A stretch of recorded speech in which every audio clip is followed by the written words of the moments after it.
Steph, qu'est-ce que tu fais là? Ben là, je pratique la cohérence cardiaque, franchement. Puis ça a l'air que c'est vraiment puissant la tête en bas de même. Wow!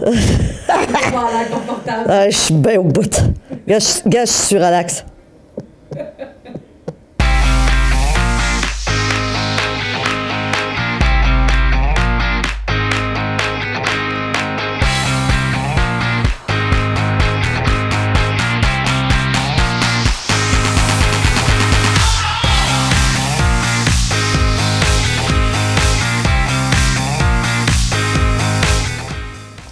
Bonjour et bienvenue à ma Steph TV, votre télé inspirante. J'espère que vous allez bien aujourd'hui. Écoutez, si je vous disais que l'outil dont on va vous parler aujourd'hui, ça pourrait vous permettre de mieux gérer votre stress, votre anxiété, de mieux dormir, de couper les petites fringales qui font qu'on prend du poids et par conséquent de perdre du poids, de prendre des meilleures décisions. Bref, si je vous disais là, que ce qu'on va vous parler, ça fait tout ça, est-ce que vous diriez « Oui, Stéphanie, je veux en savoir plus ». J'imagine que oui. Alors aujourd'hui, j'ai le privilège de recevoir un spécialiste, un des spécialistes les meilleurs au monde en cohérence cardiaque, le docteur David Howard. Je vous le présente à l'instant. Docteur Howard, merci d'être avec nous aujourd'hui pour nous parler de la cohérence cardiaque. C'est mon plaisir et merci de m'avoir invité, Stéphanie. Effectivement, nous allons parler de cohérence cardiaque parce que, comme vous l'avez bien dit, c'est un outil. Ce n'est pas une pratique, ce n'est pas une méthode, c'est un outil extrêmement simple. C'est un outil simple. Vous avez écrit plusieurs livres. Laissez-moi les présenter à nos auditeurs. Donc, Cohérence cardiaque 365, on va en parler tout à l'heure. Vous avez coécrit un livre avec Jean-Marie Field, Intuition. Donc, comment écouter notre voix intérieure pour prendre des meilleures décisions.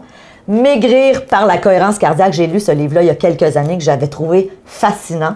5 minutes le matin, alors toujours du Dr. Howard. Et je ne veux plus fumer. Donc, vous êtes aux prises avec le tabagisme. Il faut lire le livre du Dr. Howard. Dr. Howard, premièrement, pour les gens qui nous écoutent et qui n'ont jamais entendu de parler de la cohérence cardiaque, pouvez-vous nous dire, c'est quoi exactement la cohérence cardiaque?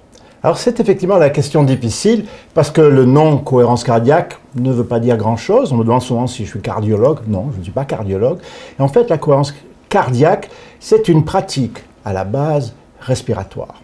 Il y a deux définitions de la cohérence cardiaque, une simple et une plus complexe. Commençons par la simple. La cohérence cardiaque est un état dans lequel nous sommes lorsque nous respirons à des fréquences respiratoires très particulières. En fait, lorsque nous respirons à cette fréquence qu'on appelle fréquence de résonance, on équilibre le système nerveux autonome. Et le système nerveux autonome, c'est notre système d'adaptation, le système de santé. Lorsqu'on respire à certaines fréquences, on va surtout réduire le niveau de stress qu'on pourrait mesurer en mesurant le taux de cortisol. Ça, c'était la définition simple. C'est sûr, elle n'est pas complète parce qu'il y a d'autres façons de se mettre en cohérence cardiaque. Mais la véritable définition scientifique, c'est la fluctuation périodique de la variété cardiaque à une fréquence de résonance de 0,10 Hz. On va l'oublier. Alors, allons-y avec la plus simple. Et à partir de là, bon, à partir du moment où on dit, OK, je veux, ça m'intéresse parce que soit que je veux perdre du poids, arrêter de fumer, être plus zen, hein, parce que moi, c'est ce que je comprends. Donc, être en mesure de mieux gérer mes émotions comme le stress, l'anxiété. Comment je pratique ça, la cohérence cardiaque? Alors là encore, il faut être très simple puisque c'est un outil très simple.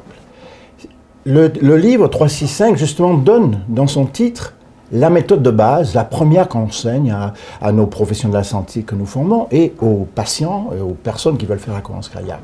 3 fois par jour, 6 respirations par minute, pendant 5 minutes. Okay. En fait, ce qui est important là-dedans, c'est le 6 respirations par minute. Okay. Il faut respirer à 6 par minute.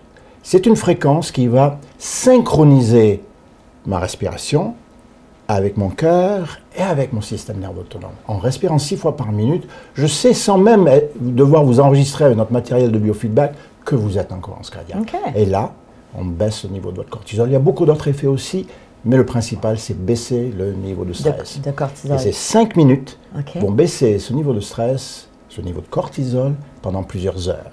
Wow! Voilà. Et c'est intéressant. Donc, c'est la même chose pour tous les êtres humains. Donc, si je comprends bien, j'inspire en 5, j'expire en 5 et je fais ça 6 fois dans la minute. Exactement. Ben, si vous inspirez en 5, soufflez pendant 5 secondes, c'est 10 secondes, donc il y en a forcément 6 par minute. Oui, c'est la même chose pour tous les êtres humains. Vous avez parlé de votre fils. Chez les enfants, c'est légèrement différent. Nous pourrions en parler aussi. Mais n'importe quel être humain qui respire à 6 fois par minute et quasiment automatiquement en cohérence cardiaque. C'est une bizarrerie de la nature qui était connue de la médecine chinoise. Il y a 4000 et quelques années, c'était déjà précisé. Okay. Donc c'est quelque chose qu'on a l'air de redécouvrir aujourd'hui, mais qui est tout simplement physiologique. OK. Voilà. Et vous dites 3 fois par jour. Pourquoi 3 fois par jour? Et deuxièmement, c'est quoi les meilleurs moments pour faire la cohérence 3 fois par jour, parce que les effets, d'après les études qui ont été faites, montrent que 5 minutes de pratique que je recommande a un effet entre 3 et 6 heures. OK. Une moyenne de 4 heures. Wow. Nous faisons beaucoup de choses 3 fois par jour, et ce matin, midi, après-midi, c'est à peu près séparé 4 heures. Donc, le problème de la cohérence cardiaque, c'est qu'il faut le faire. On n'a pas d'effet si on ne le fait pas. Okay. Et c'est tous les jours. Et donc, 3 fois par jour, c'est dans nos habitudes. On mange 3 fois par jour, on se brosse les dents 3 fois par jour. Enfin, oui. Ce sont des rituels, et c'est important. Okay. Le matin au lever, c'est la séance la plus importante. Est-ce que vous suggérez de le faire dans le lit? Non, okay. Je ne suggère pas de le faire dans le lit. Je suggère plutôt de se lever, d'aller à la salle de bain et de s'installer. Parce que la cohérence cardiaque n'est pas optimale en position allongée. Elle a besoin de la position droite, assise ou debout. Okay. C'est pas que ça ne marche pas, mais ça marche moins bien. Et la séance du matin est véritablement la plus importante de la journée. Pas chez les gens stressés, chez les gens qui travaillent, qui ont des soucis, des ennuis. Leurs surrénales, qui sont les glandes qui produisent le cortisol, vont envoyer vraiment une grosse dose de cortisol dès 5-6 heures du matin. Okay. Donc l'heure du lever, c'est la séance la plus importante. 4 heures après, on est autour du lunch. Okay. Il vaut mieux le faire avant le repas. Okay. Ce n'est pas une obligation, ça marche mieux. 4 heures après, on est en milieu d'après-midi, 4 heures de l'après-midi. Okay. Matin, avant le lunch, milieu d'après-midi. Okay. La séance d'après-midi, c'est la plus difficile. Il faut arriver à la mettre dans sa journée, dans son agenda. C'est la plus difficile et elle est la deuxième plus importante de la journée. Okay. Parce que lorsqu'on travaille, c'est l'heure à laquelle on change d'activité, on rentre à la maison, on passe les ponts. C'est le moment où il y a beaucoup de stress, beaucoup de choses à la maison qui arrivent. C'est presque un deuxième matin, une deuxième activité. Et cette séance d'après-midi, elle est très importante. 3 fois par jour, c'est respiration par minute, pendant 5 minutes. Je sais qu'il y a plusieurs outils parce qu'effectivement, moi, je fais ça avec mon petit garçon depuis qu'il a à peu près 4-5 ans. Et je le faisais le soir parce que je me disais, je trouvais que c'était une belle occasion juste avant de s'endormir. Et on le faisait assis dans son lit, mais avec des trucs, là, il y a des vidéos qu'on peut trouver facilement qui nous permettent justement de suivre le mouvement pour s'assurer qu'on respire vraiment à raison de 6 inspirations-expirations par minute. Est-ce que vous suggérez de regarder ça ou c'est mieux de le faire les yeux fermés? Non. Alors, il faut savoir que ce n'est pas une respiration naturelle. Non. Vous et moi, nous respirons entre 10 et 25 par minute. Donc, c'est légèrement plus lent. Ce n'est pas très lent, puisque c'est toujours confortable, mais c'est un peu plus lent. Donc, ce n'est pas naturel. On a besoin, pendant 1, 2 ou 3 semaines, d'une aide pour apprendre justement cette inspire de 5 secondes, cette expire de 5 secondes. Il y a des centaines d'applications sur Internet, sur les téléphones intelligents. Ça ne manque pas, depuis 5 ans, il y en a des centaines. Vous tapez cohérence cardiaque sur n'importe quel moteur de recherche et vous avez, ou sur les vidéos, vous en avez beaucoup. Donc oui, je recommande d'utiliser un guide tout en essayant de s'en affranchir en 2-3 semaines. Je ne connais pratiquement personne qui, après 3 semaines, n'arrive pas à se mettre en cohérence cardiaque. Et c'est quand même important parce que l'objectif, ce n'est pas être dépendant d'un matériel pour avoir une pratique de santé, c'est de pouvoir n'importe où, n'importe quand, se mettre en cohérence cardiaque. Se mettre en cohérence cardiaque. Est-ce qu'on peut dire que le fait de pratiquer la cohérence cardiaque, ça peut nous aider à rester plus jeune? Est-ce qu'il y a des études qui ont été faites là-dessus? Là, je vous amène ailleurs. Mais... non, pas du tout. C'est un des effets hormonaux, un des effets hormonaux, un des effets physiologiques. C'est lorsqu'on baisse le cortisol, automatiquement, le niveau de DHEA augmente, puisqu'ils sont fabriqués tous les deux aussi à partir de même produit, la prénénolone. Et donc, quand le cortisol baisse, la DHEA, c'est l'hormone de jouvence. Et c'est-à-dire que lorsque vous pratiquez la cohérence cardiaque, et ça a été dosé dans le sang et salivaire, maintenant on fait des dosages salivaires, votre taux d'hormone de jouvence augmente. Et donc, vous avez tapé juste...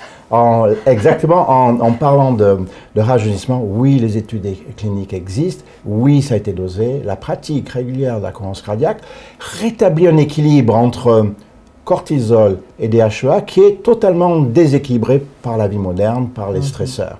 Nous sommes programmés pour avoir un équilibre entre le cortisol, l'hormone de stress, qui nous permet de nous adapter au stress. Le cortisol n'est pas mauvais, juste il y en a trop. et la DHEA. Et c'est toujours l'un ou l'autre. Ou l'autre.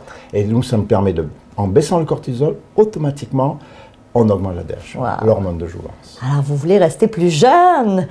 David Ware, merci infiniment. Ouais, c'est un plaisir. Tellement fascinant. Ouais. Ce que je vous propose pour les gens, les membres premium à Mastef Télé, on va aller plus loin dans la prochaine entrevue avec le docteur Ware. On va parler d'amaigrissement, on va parler de est-ce que ça a un lien avec la méditation, comment aussi on peut cesser de fumer. Alors, on va aller plus loin dans la prochaine entrevue. Donc, si vous êtes membre premium, ne manquez pas cette entrevue où on aura beaucoup de temps avec le docteur Ware. Si vous n'êtes pas membre premium, évidemment, allez prendre l'information. Qu'est-ce que vous faites? Vous le savez. On vous donne du contenu pour justement améliorer votre vie.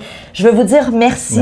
J'ai envie, évidemment, de dire aux gens, allez courir chercher les livres, donc celui qui vous interpelle ou tous les livres du docteur David Ware. Merci du fond du cœur pour votre générosité. Merci aussi de partager cet outil-là qui, pour moi, est vraiment peut changer la vie de bien des gens. C'est certain. C'est fantastique. Merci pour les gens qui nous écoutent. Je vous aime. Merci d'être là et on se voit dans la prochaine entrevue. Salut!